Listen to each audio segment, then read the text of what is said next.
Alright guys, my name is Untitled, and today I'm just talking about my experience of playing classic WoW over the past few weeks. So you probably noticed I haven't uploaded to the channel as much as I normally do.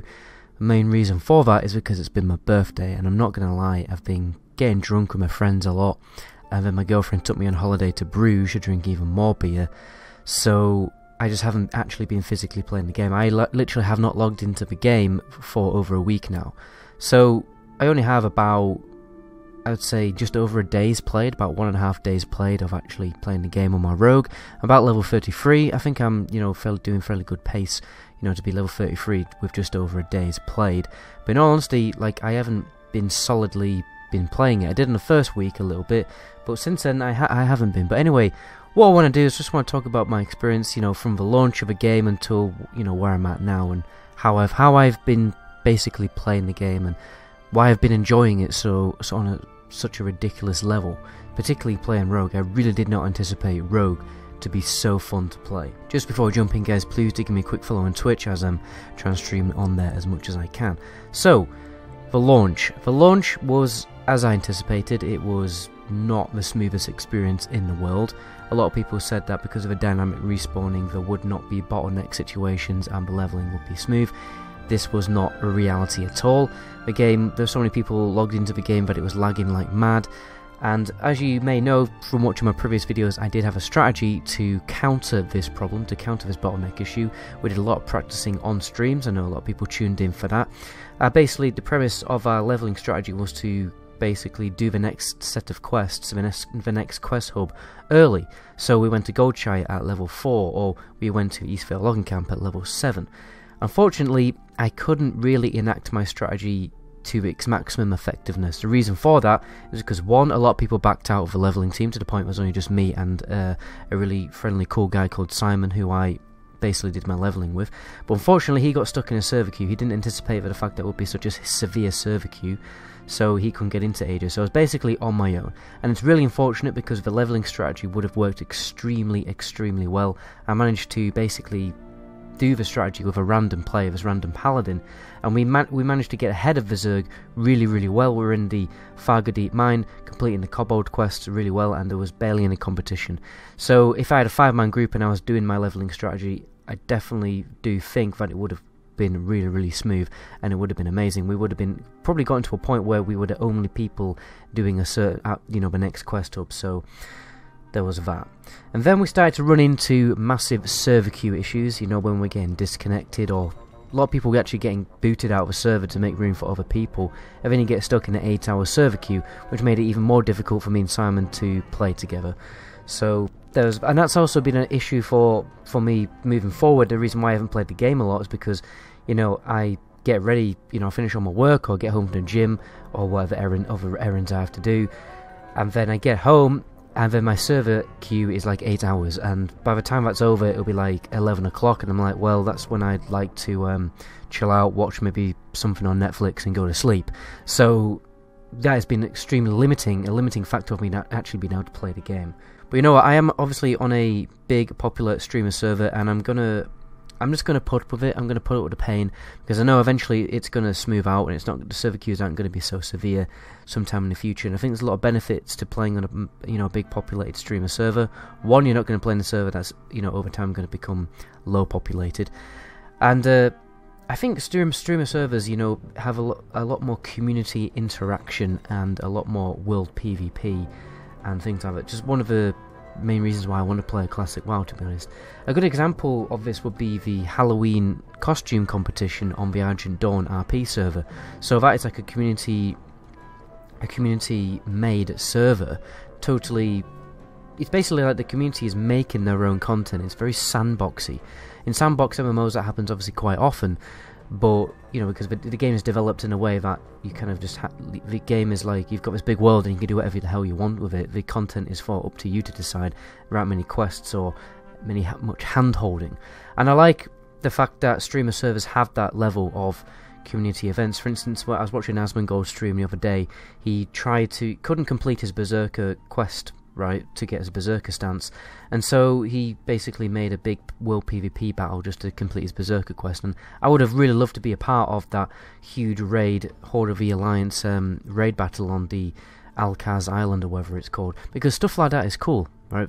Big community events like that I find interesting. I know a lot of people really don't find it interesting. I think it's just really bad for the server and everything like that, but each their own opinion, I guess. So let me talk briefly, let's talk more in depth about my experience playing Rogue. So I didn't anticipate me being enjoying it this much. It is extremely fun class to play. Okay, the first thing that really stood out for when I was playing a Rogue is the first big class quest. Even the first little small class quest does stand out quite a lot. The second one is absolutely amazing. Basically, the quest is totally tailored to the abilities of your class. It's almost on the level of the Green Fire Warlock legendary quest line that came out. Was it Mr. Pandaria or Warlord Drano? I'm not really sure. It was a long time ago. So it really is tailored to the abilities of your class. Basically, you've got this tower which you have to infiltrate in stealth. There's no chance you're getting through that tower, fighting your way through it, because it's fairly difficult. And what you've got to do is, first of all, you've got pickpocket. You can't just kill a mob and loot the key for this chest. You've got to unlock this chest at the top, and basically you have to pickpocket a mob who's walking outside the tower. Then you do that, and then when you go in, you notice that the mobs have torches, right? Which means they have a higher chance to detect you. So you've got to be... It's almost like playing the old Harry Potter games when you have to kind of sneak around Snape and Argus Filch and all that, and you have to wait for the precise amount of precise time window that you can move to the next area without being detected. So that was extremely fun. So it's basically like playing the Thief game, or even playing like Oblivion or anything like that. Thieves Guild questline and Dark Brotherhood questline. It is really an interesting sneak style rogue experience. So anyway, you got to sneak your way up the tower, and then once you get to the top, you got to unlock this chest. But if you go and just unlock the chest, there's a boss at the top who will definitely kill you, because he's an elite mob. So what you have to do is you have to sap him and then unlock the chest. So again, it's just, the quest is totally tailored to your rogue abilities, and I really like that, because it's more based on your actual skill as a rogue. It's kind of training you to become a better rogue and become better at the game by using your toolkit to overcome the quest objectives. The issue I had though is I didn't get the key. So I did the quest totally in the wrong order, and I really messed it up for myself, because I could actually unlock the chest with lockpicking. Another thing that because I've been leveling up my lockpicking. Every 5 levels I will max it out, basically, because I don't want to fall behind on my lockpicking, because when I get to Scarlet Monastery, I want to be able to open all the chests, and I want to be able to open all the doors to Scarlet Monastery without getting the Scarlet Library key, because I just think that's a cool thing. But anyway, I did a quest totally wrong. I unlocked the chest without the key, I got the item, and then I got the poison. Basically, there's this poison debuff that gets put on the player, and it's like a really long 5-minute or 10-minute duration. As soon as I had that poison on me, I don't know whether this is intended in the game mechanics, but I suddenly became extremely easy to detect in stealth, right? Another rogue was helping me out with the quest, who eventually had to really help me out with the quest, and basically we both ended up in the same boat. We couldn't get anywhere near the mob to pickpocket him to get the key, even though we've already got the quest that the key unlocks. We just couldn't get anywhere near. We would be, honestly, about 3 meters away, and he would turn around and detect us. So we had to use the distract spell, but I didn't even have a distract spell at the time. The other rogue did. So we could only stealth, pickpocket it with basically distract. And to be honest, don't even think that works. What we had to do is use distract. And then, eventually, what we decided to do was get one rogue to break out of combat and tank the mob, and basically let the other rogue come up behind him and pickpocket. That was literally the only way we could do it, because I feel like that poison effect was making us really easy to detect by other mobs. And then, when we got to the boss was basically... we pulled aggro on the boss whenever we were really close. And so we had to use the same strategy. We had to get one rogue to tank the boss while we looted the chest at the top, because basically the quest was totally messed up. But eventually we got through it. I was literally probably doing it for about half an hour, but eventually we got through it, and it was a really just a generally fun experience, and it was just generally really surprising. I didn't think that vanilla WoW had such interesting and interactive quests tailored to your class. So yeah, that was great. Apart from that, obviously I've been leveling up my lockpicking as often as I can because I don't want to fall behind on that. What I'm trying to do is I'm really trying to immerse myself in the class that I'm playing.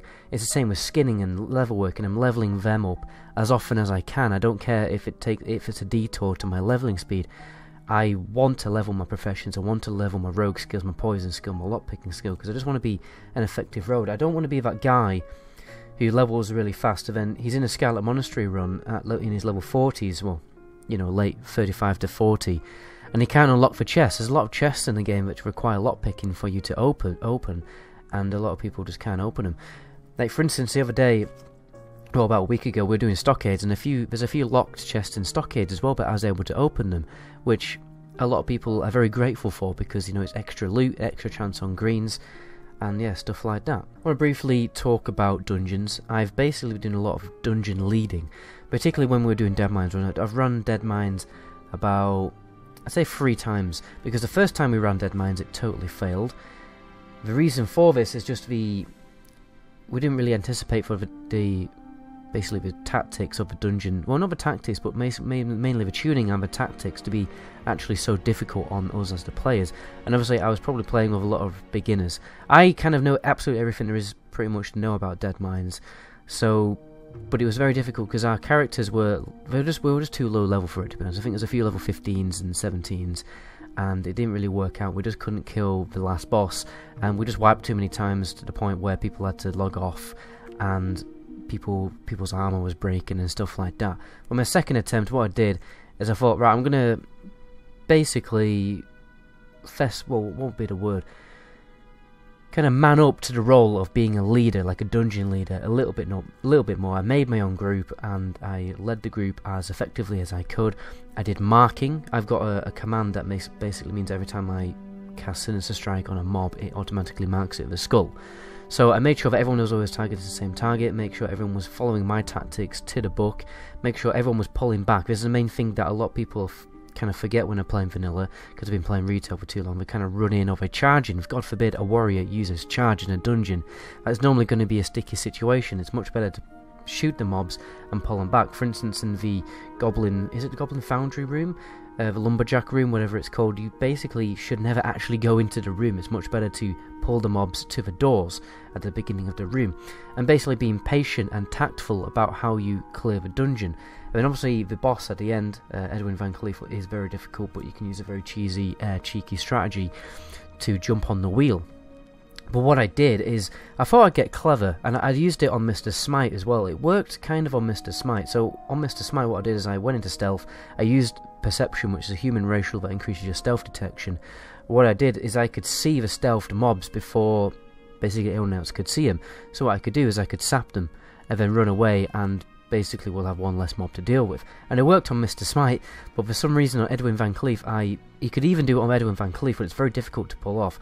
I went very close, sapped one of the mobs and did a runner basically, but unfortunately it basically bugged the boss, which I don't know if this was intended in vanilla. Hopefully it'd be flagged by Blizzard. I probably should have reported it or something, to be honest. But what happened is basically the ads spawned again, right? There's 2 ads on Edwin Van Cleef, 2 like rogue mobs which are stealthed, and they basically double spawned, which was absolute hell. Maybe we're not actually supposed to be able to detect them before the boss pulls, and it's supposed to be an event where the mobs spawn after the boss is pulled. But nonetheless, basically we had 4 ads to deal with, and we still managed to do it though. We still managed to kind of man up and get on with it. And that's pretty much all that's happened, you know, with me playing Classic WoW. Unfortunately, Simon, I kind of took over Simon a little bit. I've done a lot of solo leveling between the levels of 20 to 33 where I'm at now, and I've been really massively enjoying it. But I think I want to make a separate video of why I'm enjoying the rogue class so much. It's just got so many tricks and so many things in your toolkit to deal with mobs. Like, I'll be against like a null camp of, you know, even six gnolls clumped together in a null camp, and I have like an effective strategy where I can slowly pick them down one by one. You know, I'll pull one, pop all my cooldowns to survive the first fight, kill the first mob, then vanish, and I've got like loads of different tricks to basically deal with, you know, stuff like that. I honestly, like, people say that Rogue is a bad leveling class. I'm not agreeing with that at all. I think it's definitely a tier 2 or a tier 1 even leveling class, because if you play Rogue effectively, you play it really well, you become really strong and really powerful, because you have just so many tricks up your sleeve to deal with difficult situations. And I'm not dying, you know, I'm just not dying that much. I do die from time to time when I slip up slightly, but I'm just not dying that much, and I'm able to survive a lot. My sustainability is great, honestly, because I'm using the Ghost Strike build, but I'll talk about more about that in a different video as well, because Ghostly Strike is giving me a really, it's giving me a good amount of basically avoidance, and it's preventing me from, well, it's preventing a lot of damage taken from the mob by mob pull. So yeah, my sustainability is really good. But anyway, I'm gibbering on and losing the ability to talk. Basically, that is the end of the video. My name is Untitled Chapter. Until my next video, ciao.